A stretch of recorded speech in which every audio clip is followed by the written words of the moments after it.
Usually when we start talking about inversions of chords, in other words, different ways to play the same chord, we're usually talking about more advanced types of music, jazz, classical, and a lot of modern blues players who are very competent at playing chords take advantage of the subject matter I'm going to talk about right now, which is playing the same chord in several different positions, or at least 4, that is.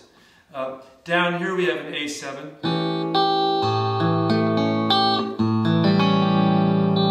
couple of different ways to play it, right? That's at the 2nd fret, or open chord.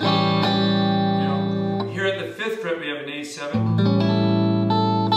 Now where did that come from? Excuse me. That came from the E7 chord being moved up to the 5th position, creating an A7 chord. So what used to be E7 down here is now A7 here at the 5th fret. Now the next position of A7 is the D7 chord being brought all the way up here to the 7th fret. And the last one up here, using this system, is the C7 chord being moved all the way up here to the 10th fret. And the fingering changes in order to get this high note here. Anyway, look at your tab real closely and you'll see this fingering. So let's listen to these 4 A7 chords. Got A7 here at the 2nd fret, using an A shape, an A chord here. An A7 here at the 5th fret, using an E7 shape. A D7 at the 7th fret, which makes A7. A C7 at the 10th fret, that makes an A7. Here's what it sounds like.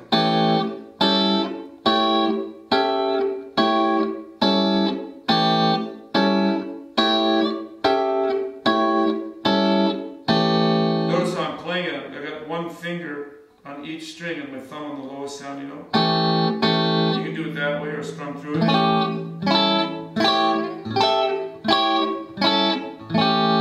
The sound of picking it all with my hand because it sounds more like a piano that way.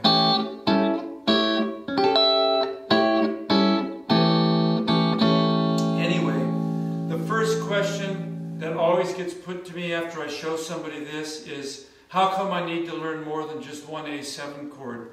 Why do I need to know four different positions of A7?